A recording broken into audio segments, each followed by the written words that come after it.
Hey there, happy Tuesday with Tamika. I am so excited to come to you with yet another video.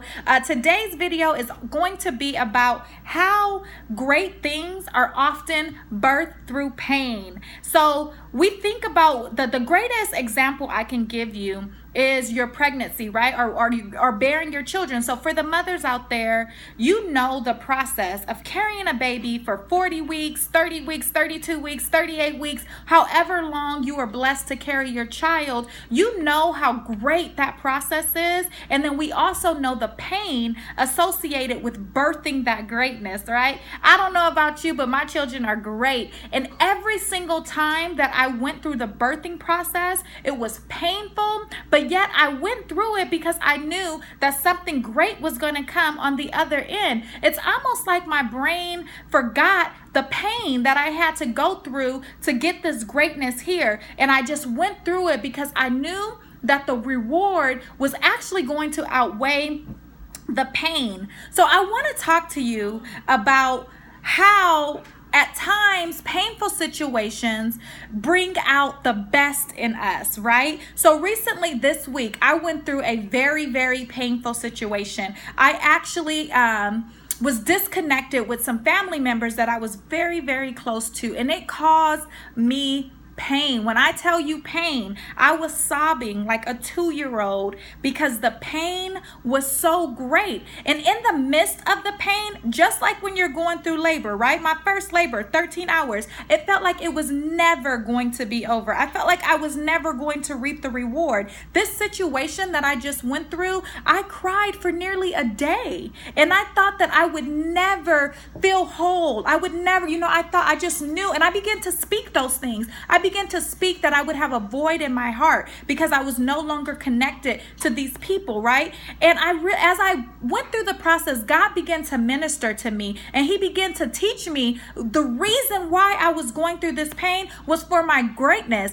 was for me to birth greatness. And I couldn't see it in the moment. It took a day or two. It took me to step back and to see it. And what I know for sure is some of your greatest hurts will come from the people that you do the most for.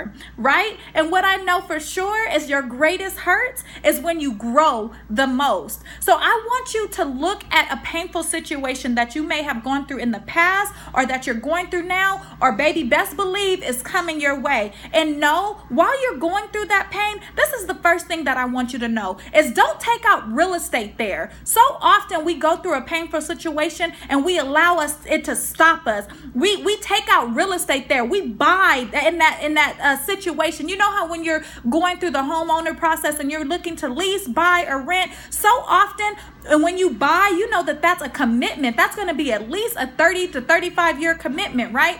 A lot of times when we're going through painful situations, we buy in that space. So we get stuck there. We don't have the option to rent and move and go on, or to lease it, at a certain amount of time, but we have to stay there. I want to encourage you to don't get stuck in that situation. Don't stay in that spot. In fact, I want you to only rent it. Feel the pain and keep it pushing. When you're ready to move your belongings or your heart space, your mind space to the next location, get up and go. So, and also I want you to know that pain that you're dealing with, whether someone hurts you or whether it's a situation at your job or whatever, know that 9 times out of 10, it ain't even about you. So that's what I had to learn in this situation that I just went through this week, is that it wasn't even about me. It was about the person. Will they ever be mature enough and knowledgeable enough to know that? I don't know. But what I know is I can't get stuck there and think, why does this always happen to me and blah, blah, blah. What I have to know is that is about them. And I also have to accept